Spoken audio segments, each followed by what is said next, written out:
옆에 계신 분들과 이렇게 교제하면서 축복을 하면 좋겠습니다. 당신은 하나님께서 사랑하십니다. 옆에 계신 분들과 또 한 번 더 하면 좋겠습니다. 하나님이 기뻐하신 대로 살아갑시다. 이렇게 그러면 좋겠습니다. 아이들이 좋겠네요. 우리 경준 집사님 애들이 왔고, 어쨌든 애들 보면 좋습니다. 어떠세요? 여러분, 눈물을 흐리는 걸 좋아하십니까? 눈물을 흘리고 나면은 속이 시원하다라고 말하는데, 남자들은 흘리지 말아야 될 게 몇 가지 있다, 그런 게 화장실에 있습니다만은, 일생을 살면서 3번 눈물을 흘려야 된다라고 답을 아예 딱 정해놨더라고요. 근데 어떠세요? 눈물을 흘리고 나면은 좀 마음이 시원해집니까? 그런데 눈물을 흘리면은 내가 패배자가 되는 것 같아서 내 눈물을 다른 사람 잘 보여주고 싶지 않을 때가 참 많습니다. 근데 오늘 봉독한 말씀 보면은 예수님께서 이런 유별난 행동을 하신 모습들이 잘 없는데, 유별난 행동. 나사로가 죽어 있을 때에 어떻습니까? 눈물을 흘리시더라. 예수님이 우셨다 이거죠. 저는 하나님이 우셨다. 그걸 생각하면은 가슴이 좀 먹먹해집니다. 우리가 눈물을 흘리는 대상이 누구이냐 따라서 그 사람의 마음의 상태를 알 수가 있습니다. 자기 연민에 빠지거나 또 자기밖에 모르는 사람은 늘 자기 뜻대로 모든 일 안 되어지면은 막 우는 경우들을 보게 되어지죠. 근데 이제 악어 같은 경우에는 먹이를 먹고 난 뒤에 가소롭게 운다. 진짜 그런가요? 울다. 이렇게 이야기합니다. 막무가내 떼를 쓰다가 우는 아이들을 가끔 봅니다. 막무가내 떼 쓴다 이거죠. 우리가 이 김구 선생님을 3.1절을 맞이해서 다시 한번 생각해 보게 되는데, 이분은 독립운동을 했을 뿐만 아니라 임시정부의 지금과 같은 대통령격의 사람입니다. 이분의 소원이 뭐라고요? 이분의 소원은 자나깨나 불조심이 아니라 자나깨나 민족통일입니다. 민족통일. 그것이 소원이었고, 민족통일을 위해서 눈물을 흘리다가 민족통일을 싫어하는 그 무리에 의해서 암살당해버렸습니다. 근데 일본의 식민지 아래에서 어찌 보면은 생쥐와 같이 살았던 사람이 있습니다. 우리가 암울한 민족의 역사 속에 피친이라고 말하면 일본이죠. 일본에게 빌붙어서 그렇게 나만 살면 된다라고 생각하면서 그 일본의 앞잡이가 되었던 사람들이 세상에 성공했습니다. 이게 참 우리가 갖고 있는 아주 아픈 역사라고 볼 수가 있겠죠. 저는 우리 교회를 바라볼 때마다 진정으로 삼위 하나님의 통치를 받으면 좋은 교회 좋겠다라는 생각을 합니다. 그런 교회가 되지 못한 형체를 보게 되면은 왠지 모르게 가슴이 아프고 눈물이 납니다. 텔레비전을 보다 보면은 가끔씩 아버지와 또 아들이 만나는 장면 속에서 갑자기 아버지가 오버랩되어지면은 내가 아버지한테 좀 더 잘 해드리지 못한 것이 회한이 되어서 눈물이 날 때가 있습니다. 저는 우리 교회를 바라보면서 정말 이런 교회가 되면 좋겠다. 어떤 교회요? 목사 말 잘 듣는 교회가 아니라 하나님 말 잘 듣는 교회. 그리고 모두가 다 성경을 스스로 읽고 하나님의 뜻을 받아서 하나님의 주님으로 모시고 하나님의 일에 자발적으로 참여하는 교회. 저는 이 교회가 되면 좋겠어요. 제가 벌써 중견의 목사입니다. 제가 젊어 보이지 않지요? 좀 나이가 좀 들어 보이죠, 그죠? 이제 60줄에 접어들었었는데 담임 목회한 지가 21년 지나고 22년 됐는데, 그때 현실을 볼 때마다 남의 일 같지 않아요. 교회를 바라볼 때에 좀 신뢰를 받고 부흥하면 좀 좋겠는데 신뢰를 잃어버린 모습을 보게 될 때에 정말 목사로서 책임감을 느끼고 얼굴을 들지 못하고 죄송할 때가 많습니다. 그럼 어떻게 해야 되나? 아까 우리 불렀던 찬양 중에서 찬송가, 이런 찬송가 있습니다. 슬픈 마음 있는 사람. 유독 오늘 눈물에 대해서 우리 김명호 장로님이 설교 제목을 보셨는지 모르겠는데 눈물, 슬픔 이런 가사가 많았습니다. 그 다음에 보게 되면은 주님 나의 눈물 아시네 이런 가사가 있더라고요. 우리가 현실이 갖고 있는 문제들을 해결하고 또 내 마음이 시원해지기 위해서는 어떻게 해야 될까? 교회가 세상으로부터 신뢰받아서 부흥하는 교회가 되기 위해서 어떻게 해야 될까? 교회를 끌어안고 주님의 마음을 가지고 애통해야 됩니다. 애통할 때 하나님께서 약속하신 대로 기뻐하는, 하나님이 기뻐하는 교회가 된다. 이게 제가 깨달은 답입니다. 여러분, 우리 교회를 끌어안으시고 좀 이렇게 슬퍼하시고 기도하시고 그럴 때 하나님 약속하신 대로 기쁨의 단을 거두는 교회가 되면 좋겠습니다. 오늘 봉독한 말씀에는 죽음이 나오고 있습니다. 예전에는 오래 사세요라는 말이 좋은 말이었습니다. 그렇죠?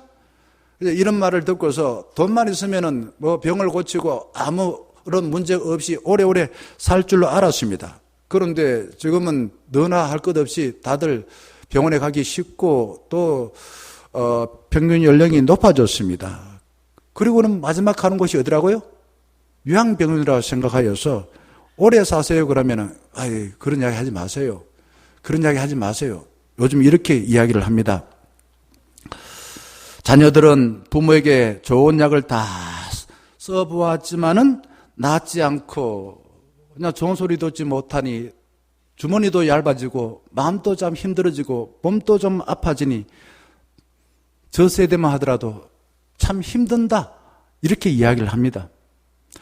저는 한 달 전에 20대에 30대의 청년 결혼하지 않고 좋은 직장 가졌는데 갑자기 죽은 제 가까이 있었던 청년들을 두 사람 장례식에 갔습니다.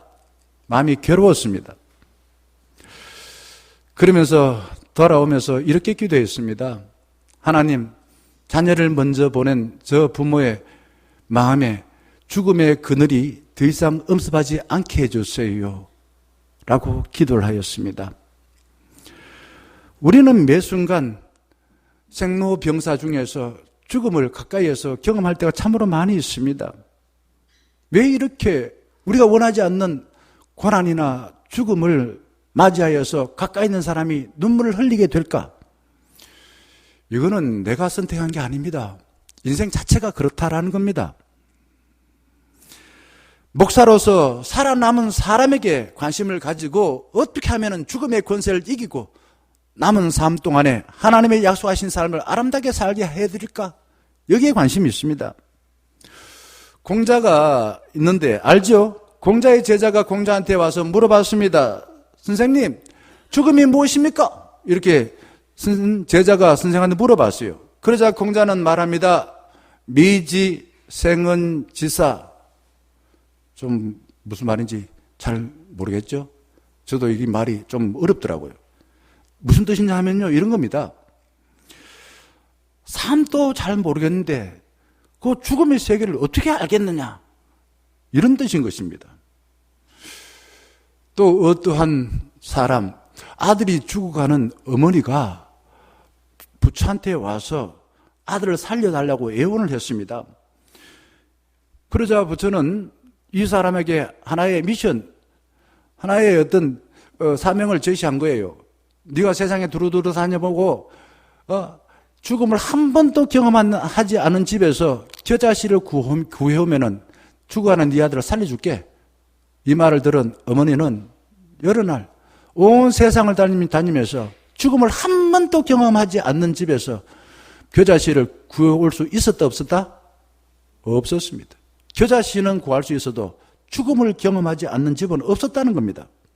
그러자 부처가 말합니다. 죽음은 우리가 선택할 수 있는 게 아니야. 인간은 죽을 수밖에 없어. 그걸 운명처럼 여기고 살아. 이렇게 말했던 겁니다. 여러분, 공자나 부처는 죽음을 해결했습니까? 이해는 하도록 만들었습니다. 그러면은 예수님은 죽음을 어떻게 대하셨습니까? 오늘 봉독한 말씀을 통해서 우리는 한번 깊이 생각해 볼 필요가 있는 것입니다. 여기에 마르다와 마리아, 나사로 3남매는 예수님과 어떤 관계였을까요?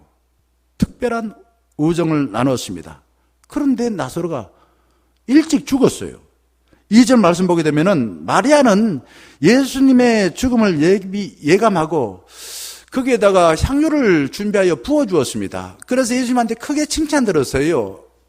제자들하고 많은 사람들한테 여러분 복음이 전파되는 곳에 내 죽음을 예비하고 머리 향유를 본 이 여인의 헌신을 널리 널리 알리세요 라고 칭찬을 들었습니다. 그게 바로 마리아인 것입니다. 3절 보게 되면은 마리아는 오빠의 죽음을 맞이하여서 자신이 해결할 수 없어 절망했습니다. 그때에 어떻게 합니까? 이 문제 내가 해결할 수 없어. 의사들도 해결할 수 없어. 그래서 누구를 찾습니까? 예수님을 찾습니다. 중요한 겁니다. 이게 믿음이에요. 내가 해결할 수 없는 것을 하나님께 맡긴다는 겁니다. 4절 보게 되면 예수님은 나사렛의 부고를 듣고도 태연스럽게 생각하고 이런 말을 합니다. 너 오빠 죽음은 죽을 병이 아니라 하나님의 영광을 위한다. 이게 이해가 됩니까? 죽은 사람을 두고서 이렇게 말하면 이해가 됩니까? 이해하기 어려운 이야기를 하셨어요. 무슨 뜻일까? 저는 곰곰이 생각해 봤습니다. 예수님은 죽은 나사렛을 통해서 우리에게 어떤 영혼도 천하보다 귀하다는 것을 가르쳐주는 하나님의 영광을 드러낼 기회를 가졌다 라고 말씀하고 계십니다. 그리고 20절 보게 되면은 마르다가 예수님이 죽은 오빠 문상하러 온다고 마중하러 나가고 있습니다. 21절 보게 되면은 마르다는 오빠의 죽음이란 절망스러운 현실을 당해 예수님에게 솔직하게 감정을 토로합니다. 점잖게 말하지 않아요. 예수님한테 막 쏟아 부어요. 그냥 예수님한테 욕도 막 하고 막 그래요. 이게 그만큼 신뢰하니까 그런 거죠. 22절 보게 되면은 예수님이 하나님께 기도하면은 죽은 오빠를 살려줄 줄 믿는다고 말합니다. 그러면서 23절 보게 되면은 예수님 마르다에게 죽은 내 오라비가 나와 연결되기만 하면은 다시 살아난다고 믿느냐? 나를 믿으면은 네 오빠 다시 살아난다 믿느냐? 이렇게 마르다에게 질문하자 마르다는 그렇습니다. 난 확실히 그렇게 믿습니다. 라고 고백을 하고 있어요. 그러자 예수님이 마르다에게 25절과 26절에 다시 이렇게 말합니다. 나는 부활이고 생명이니 나를 믿는 자는 죽어도 살고 살아서 나를 믿는 자는 죽지 않는다. 또 네가 이 진리를 믿느냐? 그러자 마다는 다시 재차 제가 한 번 이야기했으면 됐죠. 또 그렇게 묻습니까? 저는 확실하게 그렇게 믿습니다. 라고 대답합니다. 27절에 그렇게 마르다가 대답하고 있죠. 예수님이 누구라고요? 구세주이고 하나님의 아들이라는 멋진 고백을 합니다. 베드로만 고백한 게 아니라 마르다도 이렇게 멋진 고백을 하고 있어요.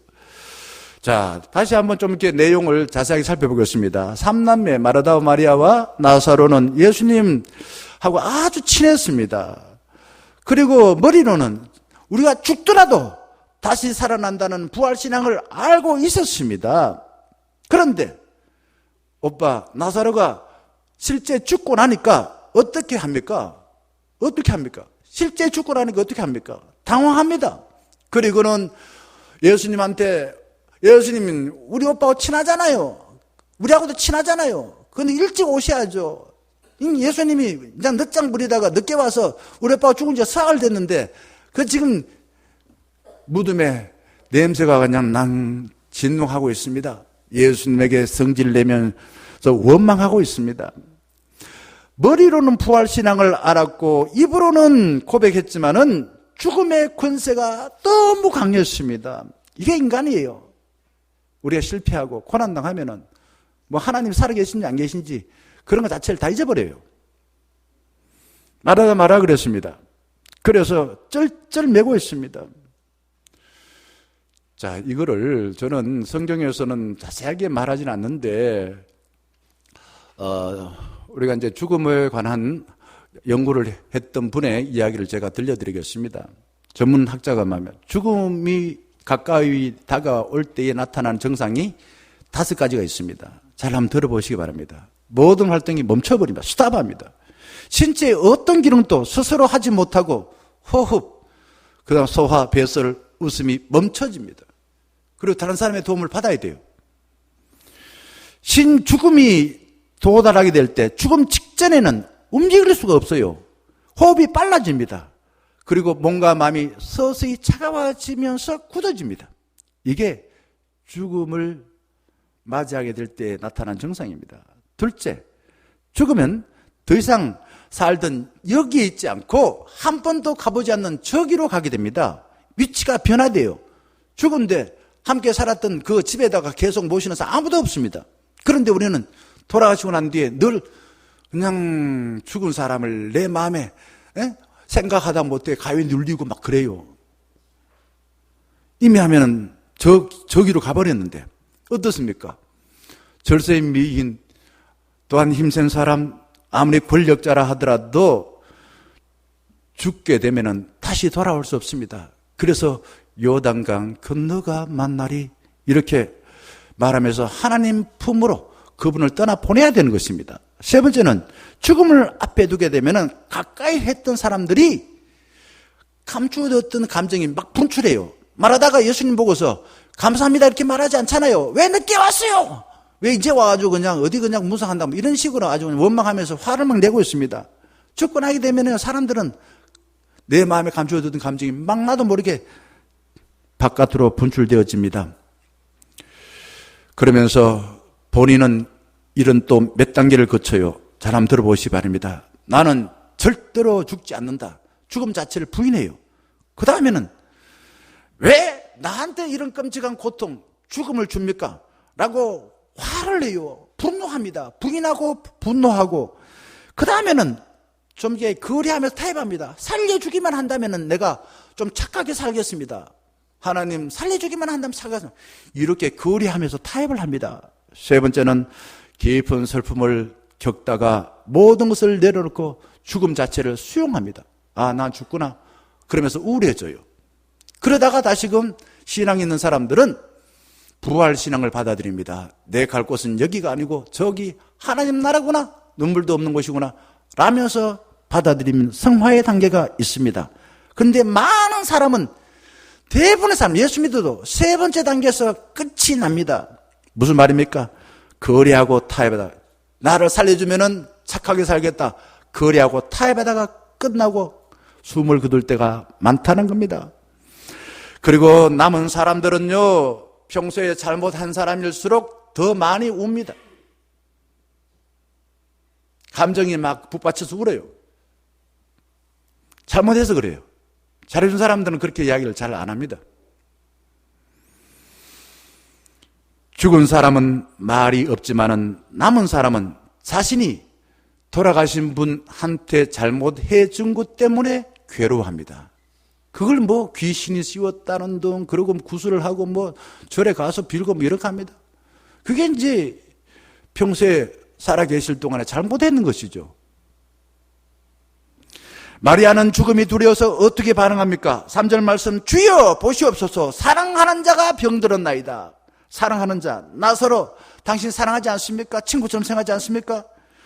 죽음이 두려울 때 기도로 솔직한 감정을 토로해야 됩니다. 왜? 내가 해결할 수 없는 일이기 때문에. 마르다는 예수님을 초청하지 않아 신방 받으려고 하지 않았습니까? 39절 보게 되면 마르다는 예수님 늦게 와서 죽은 지 나흘이 되어서 벌써 냄새가 난다고 조금 마음이 상해가지고 삐딱하게 말합니다. 죽으면은 그래요. 부패하고 냄새나서 코를 살리고 두려워서 도망치거나 남 탓하는 니 때문에 죽었다. 니 때문에 저랬다. 뭐 이런 이야기 합니다. 장례식에 가보면은 별별 일이 많이 벌어지죠. 41절 보게 되면은 시신을 무덤에 돌로 막아두었습니다. 왜 그랬을까요? 살아있는 사람과 죽은 사람과를 구분시킵니다. 그래서 죽은 사람이 나를 지배하지 못하도록 무덤을 막아버려요. 우리나라 같으면은 흙으로 덮어버려요. 구분시킨다 이거죠. 그리고 그 다음 44절 보게 되면은 시신을 배로 꼭 묶어두었습니다. 입관할 때 보셨습니까? 시신에 새 옷을 입혀주고 움직이지 못하도록 묶어버립니다. 그리고 그 옆으로 흔들릴 수 있으면은 두루마리 휴지를 막 넣어서 못 움직이도록 만듭니다. 그리고 흉하다고 얼굴을 어떻게 합니까? 수건을 덮어버려요. 왜? 나도 저렇게 죽으면 어떻게 하나? 죽음에 대한 두려움이어서 죽은 사람 얼굴 못 보게 하기 위해서 덮어버립니다. 죽으면은 내가 하는 대로 반응하지 않아서 죽은 사람과 산 사람 모두의 마음이 무겁습니다. 살아있을 동안에는 사람이 그렇게 안 무거운데 죽은 사람 왜 이렇게 무거워요? 똑같은 무게인데. 질량 보존의 법칙인데. 죽은 사람도 무겁고 살아있는 사람도 무거워요. 마음이요. 마르다와 마리아는 죽음의 두려움에 빠져 있을 때 어떻게 합니까? 예수님을 자신의 집으로 초대했더라. 예수님 신방 좀 와주세요. 신방 좀 와주세요. 바쁘더라도 좀 와주세요. 이렇게 다급하게 신방을 요청합니다. 예수님은 그들에게 말합니다. 나는 부활이요 생명이니 나를 믿는 자는 영원히 죽지 아니하리라 가르쳐줍니다. 부활의 예수님을 믿으면 예수님 믿는 사람 안에 들어와서 죽음의 그림자가 바깥으로 나가버린다 이거죠. 사라진다는 겁니다. 이게 죽어도 살겠고 라는 뜻인 거예요. 생명의 주인이신 예수를 믿으면 죽음과 같은 현실에도 살 희망이 있다 없다? 있다라는 겁니다. 예수님의 사랑에 연결되면 그동안 어둠의 권세, 죽음과 같은 권세에 사로잡혀서 산이 죽으니 살아있어도 만날 죽음과 같은 삶의 무기력한 삶을 살다가 예수님께 연결되니, 생명의 주인 예수님께 연결되니 어떤 상황에 어떤 조건에서도 나는 살 이유가 있어. 하나님이 사랑하는 자야. 하나님이 약속하신 하나님 나라를 향해서 나아가면서 이 땅에서 하나님 나라를 살 수가 있어 라며 아름답고 또한 선하게 살 수 있게 되어집니다. 예수님은 나사로를 살리는 표적을 통해 살아하실 때 예수님과 연결하여 살라고 가르쳐 주는 것입니다. 마리아는 오빠 나사로가 죽어서 울고 있습니다. 그 주변에 마을 사람들도 나사로가 죽었다는 것을 알고서 웁니다. 막 하다 울어요. 이게 무슨 말인가? 나사로가 평소에 얼마나 잘 살았으면 모두가 웁니까? 그런데 예수님마저도 운다 이거죠. 하나님마저도 우신다는 겁니다. 예수님이 우신 게 세 번이에요. 첫 번째가 오늘 나사로 죽었을 때 우신 것과 두 번째 우신 것은 언제일까요? 다음 주에 설교할 내용인데 과부의 아들이 죽었을 때 상녀를 딱 멈추고 스탑 하고서 우셨습니다. 또 하나 예수님이 십자가 죽음을 앞에 두고서 어디로 갈 때? 예루살렘을 향하여 갈 때 예루살렘을 바라보고서 우신 겁니다. 이게 도대체 뭔가 이게 왜 우셨나? 하나님이 왜 우셨나? 남자가 그렇게 눈물이 해파해도 되나? 이런 식으로 우리가 생각할 수도 있는데 왜 우셨나? 그렇습니다. 과부의 그 미래를 생각했습니다. 아들 없이. 옛날에 여자분들은 삼종지도라고 남편을 어렸을 땐 아버지를 따르고 남자잖아요. 그 다음에 결혼해서 남자를 따르고 남편을 따르고 남자잖아요. 그 다음에 또 누구요? 아들 따라야 된다. 삼종. 이 남자를 세 번 따라야 돼요. 그런데 아들이 죽어버렸어. 과부라고 했지 않습니까? 아들, 남편도 없어. 그러니 이제 어떻게 삽니까? 그 앞날을 생각했을 때 예수님은 울지 않을 수가 없었습니다. 그리고 그 죽은 아들을 살려주신 거예요. 예수님은 왜 예루살렘 보시고서 우셨을까요? 예루살렘은 평화의 도시여야 됩니다. 예루살렘 자체가 평화의 도시입니다. 뜻이. 그런데 예수님께서 이 땅에 오신 이유가 평화의 주로 오셨습니다. 정의를 이루기로 오셨습니다. 그런데 그 정의의 화신이고 평화의 화신이신 예수님을 죽여버린다 이거죠. 얼마나 악하면은 그들의 마음 상태를 보시고서 안타까워하시고 그들의 앞날을 생각할 때에 전쟁터와 같은 삶을 살아갈 예루살렘 사람 보시고서 슬퍼하면서 우신 것입니다. 저는 우리 교회를 볼 때에 저한테 좀 못해줘서 우는 게 아니고 하나님의 뜻을 분별하고 그 뜻을 우리 교회를 통해서 이루지 않을 때에 마음이 괴로워요. 마음이 괴로워요. 저의 자녀들이 저한테 용돈 안 줘가지고 저는 뭐 울고 이런 적이 한 번도 없습니다. 뭐 지금까지는 그렇게 제가 울 만큼 잘못 산 적도 없었는데 언제 울까?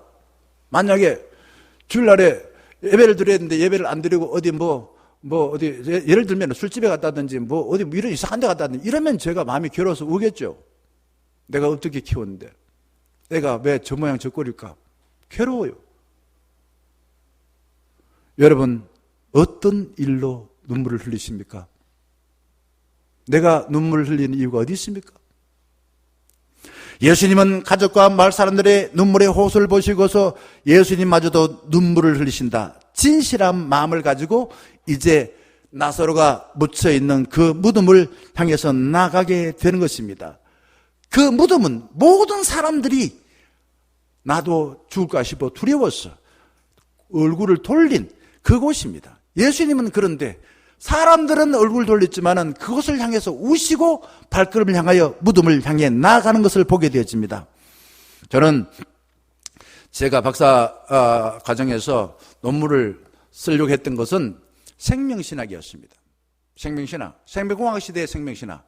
이게 제가 갖고 있었던 관심이었어요. 그런데 공부를 하다 보니까 생명이라는 말과 죽음이라는 말은 동전의 양면이구나 하는 것을 깨달았습니다. 결국 죽는다는 것을 알게 되므로 살아있을 동안의 삶을 잘 살아야 된다. 이렇게 결론이 나더라고요. 이반 일리치의 죽음이라는 책이 있습니다. 아주 좋은 책입니다. 주인공 이반 일리치는 판사이고 예의 바르고 정직하고 친절하고 명랑하여 동료들이 좋아합니다. 고액 연봉을 받아서 큰 집을 사서 명품 가구로 채우고 파티를 열며 만사를 자기 마음대로 할 수 있다라는 착각에 빠졌습니다. 이 환상이야. 나는 세상의 주인이야. 이 우주 만물의 주인은 나야. 이런 환상에 빠졌다는 겁니다. 판사로서 다른 사람을 감옥에 넣고 석방시키는 판단을 하면서 정작 해야 될 자기 자신을 성찰하지 않았어요. 자기 자신이 마음의 상태가 어떤지를 돌아보지 않았다 이거죠. 기독교인의 용어로 말하면 회개하지 않은 거예요. 이반은 양반 교수와 결혼하였습니다. 처음에 행복했으나 아이가 생기면서 아내가 족쇄처럼 애 보시오 하고 뭐 애 보시오라 만나 그냥 잔소리하고 그러니까 자기가 주인인데 이게 아내가 지 주인을 노릇하는 것 같다니까 이게 족쇄처럼 느껴졌습니다. 화려해 보이던 그 일리치의 가정 기쁨과 슬픔이 동시에 있었습니다. 이반 일리치가 덜컥 불치병에 걸렸습니다. 가족들에게 신경질을 냅니다. 아내는 이런 남편 하루 이틀 더 아니다 보니까 빨리 죽으면 좋겠다라고 생각을 했지만은 아니야. 아내, 남편, 내 남편 월급 받는 게 얼마 많은데 그 돈으로 할 수 있는 게 얼마 많은데 속으로는 저 꼴 보기 싫은 남편 그러나 월급 받을 때까지는 끝까지 죽지 말고 살아라. 이런 생각을 했다는 겁니다. 의사마저도요, 일리치의 생명이 살리는 데는 관심이 없고 도대체 이게 무슨 병이지? 불치병이 뭐지? 이 병명 하나는 자기 호기심, 그거 찾는데 관심밖에 없었습니다. 친구들마저도 일리치한테 와서는 얘가 죽으면은 그 다음 누가 승진하지? 이런 식으로 곶감 빼먹는 데만 관심이 있었지 일리치의 고통에 대해서는 관심 가서 한 사람도 없었습니다. 이반은 이런 사실을 알았어요. 아픈 것 자체, 죽음을 향해서 서서히 나가는 것도 괴로웠지만은 자기를 안아주고 따뜻하게 손잡아주는 사람이 한 사람도 없었다는 것이 마음이 괴로웠습니다. 그러면서 지금까지 살아온 것에 대하여서 서서히 자기를 돌아봅니다. 하루는 중학생 아들이 아버지한테 와서는 눈물을 뚝뚝 흘리면서 두 손을 꼭 잡아줍니다. 아들 눈물이 이반 일리치 손에 떨어질 때에 놀라운 일이 벌어졌습니다. 그동안 어둠에 갇혀있던 이반 일리치의 마음이 환하게 밝아졌습니다. 아들의 눈물은 아버지의 마음과 하나 되어서 아버지의 마음을 변화시켜 놓았다라는 겁니다. 그러자 이반은 회개했습니다. 내 밖에 모르고 내 뜻대로 안 된다고 해서 사람들의 성질을 냈고 그랬는데 이렇게 살아서는 안 되겠구나 라는 생각이 되어지자 이후의 삶, 살아있을 동안에는 사람을 따뜻하게 대해야지, 내가 주인이 아니라 다른 사람도 소중한 사람이지 라고 생각하며 그들을 대하며 살았다는 겁니다. 그렇게 살다가 이반은 젊은 나이인 45세 이제 죽음은 끝났다 라고 말한 뒤에 죽었다고 합니다. 아들의 눈물이 이반을 병에서 고치지는 못했어요. 하지만은 아들의 눈물을 통하여 그 마음의 죽음 같은 마음의 상태를 변화시켜서 이후의 삶을 아름답게 살 수 있도록 인도해 주었다라는 겁니다. 저는 자식된 도리로서 부모한테 도대체 어떻게 해주면 좋을까? 용돈도 드리고요. 그럼 좋죠. 우리 어머니도 어제 그러더라고요. 뭐 이런저런 이야기 하다가 니한테 한번 용돈 받고 싶다 이런 이야기 하더라고요. 저는 마음이 괴로웠습니다. 공식적으로 개인적으로 용돈 드린 적은 없고 그냥 우리 형제들이 돈 모아서 드리는 지밖에 못했는데 언젠가 돈 드려야지, 용돈 드려야지 하는 생각을 해봤습니다. 부모님을 대할 때 돈도 드려야 됩니다. 그리고 부모님과 대화를 많이 하는데 논리적인 자꾸 이렇게 논쟁을 벌이면 안 됩니다. 부모님은 말 이면에 어떤 마음이 담겨 있어요. 그래서 저는 자식이 부모한테 해드릴 수 있는 가장 좋은 말은 이런 말이라 생각합니다. 감사합니다. 무슨 말이라고요? 감사합니다. 좀 더 설명하자면 감사한 이유가 있어요. 낳아주시고 길러주시고 기도하신 덕분에 제가 살고 있습니다. 이런 말을 해드리면은 부모 마음이 따뜻해집니다. 부모가 힘들고 어려워도 살고 싶은 마음이 자꾸 생깁니다. 저는 이 말 한마디가 세상에 가장 좋은 약이라고 생각되어집니다. 예수님은 무덤으로 달려갑니다. 생명의 주인이신 예수님은 죽은 나사로를 맡고 있던 돌을 치우고 나사로와 하나 되게 하십니다. 죽은 나사로와 살아계신 하나님 하나 되었다는 겁니다. 기도하면서 아직도 살아나지 않는데 하나님께서 살려주실 줄 믿고서 예수님은 감사 기도하고 있습니다. 도대체 뭘 말하고 있는가? 이거는 나사로의 죽음을 통해서 죽은 사람을 다시 살리는 표적을 통해서 우리에게 더 이상 죽음의 그늘에 갇혀서 살지 말라라는 것을 우리에게 가르쳐주고 있습니다. 예수님은 무덤을 향해서 이렇게 큰 소리 치십니다. 나사로야 나오라. 죽은 사람이 알아듣습니까? 그런데 기적이 일어났어요. 하나님께서는 태초에 천지를 창조하셨다. 뭘로? 말씀으로. 예수님 말씀하시니까 죽은 나사로가 살아났어요. 3일 동안 그 무덤에 갇혀서 이제 시신이 서서히 죽어가는 그 나사로가 걸어서 바깥으로 나왔어요. 예수님 말씀하신 대로 죽은 나사로가 일어났습니다. 어둠 속에 갇혀있던 나사로가 밝은 세상을 향해 나왔습니다. 이걸 두고서 요한 1서에서는 사랑이 뭐보다 강하다고요? 죽음보다 강하다 이거죠. 예수님의 사랑은 죽음보다 강하다는 겁니다. 예수님은 나사로의 손발을 묶고 있던 삼배를 풀어서 해방시켜 주었습니다. 나사로의 얼굴을 가렸던 수개를 벗겨 주어서 이제부터는 가려진 가면 쓰고 위선적인 삶을 살지 말고 너의 얼굴 가지고 네 삶을 살아라. 얼굴에 가려있던 수건을 풀어주었습니다. 예수님은 나사로가 그동안 살기 위해 뒤집어 쓰고 있었던 가면을 벗겨주었습니다. 그리고 이제부터는 어떤 처지에 있더라도 하나님이 약속하신 하나님의 형상대로 당당히 살라라고 당부해 주었다라는 겁니다. 슬퍼했던 마르다와 마리아도 예수님이 하신 일을 통하여서 하나님을 찬양하게 되어졌습니다. 그 집에는 슬픔이 물러가고 소망의 빛이 가득했습니다.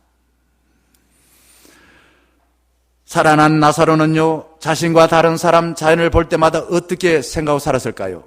아이고 죽겠네, 아이고 죽겠네, 왜 사노, 왜 사노, 이렇게 말하지 않았어요. 주님, 저를 필요하여서 생명을 주셨군요.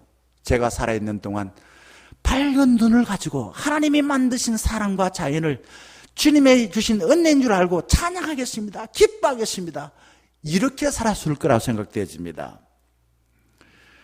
여러분, 우리는 어떤 말을 많이 합니까? 뭐든지 못한다, 못한다 이런 말을 할 때가 많아요. 이제 예수 그리스도와 연결되어서 이렇게 말을 바꿉시다. 주님과 함께 한번 해봅시다. 우리는 조금만 힘들면은 이제 끝났구나, 이제 죽을 것 같다, 배고파 죽는다, 힘들어 죽는다, 미워 죽겠다, 이런 말이 아니라 주님과 연결되어서 이제 주님과 함께 다시 시작합시다. 입만 열었다면 부정적이고 원망하고 불평했던 사람이 하나님의 은혜에 감사합니다, 하나님이 저를 필요하여서 생명 주셨군요, 살아있는 동안에 주님의 꿈에 참여하고 살겠습니다, 제가 밝은 눈을 보고 주님을 찬양하겠습니다 라고 고백하면 좋겠습니다. 살기 힘드니 죽어버리자가 아니라 하나님이 주신 꿈을 펼쳐서 한 번도 살아보지 못한 인생 멋지게 한번 살아봅시다. 그리고 나만 힘드는 게 아닙니다.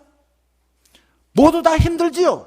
그러니 함께 손을 잡고 힘을 내어 주님이 약속하신 삶을 살아봅시다 라고 위로하고 격려하며 사시면 좋겠습니다. 사랑하는 중녀가족 여러분, 죽음 같은 현실을 두려워하여 피하거나 탓하지 마시고 절망하는 우리를 보시고 눈물 흘릴 그 예수님의 은혜를 갈망하시면서 죽음 같은 현실에서도 죽음의 권세를 해방시켜 주신 하나님께 감사하며 찬양하며 살아가는 우리 모두가 되시기를 주의 이름으로 간절히 축원합니다. 함께 찬양하겠습니다.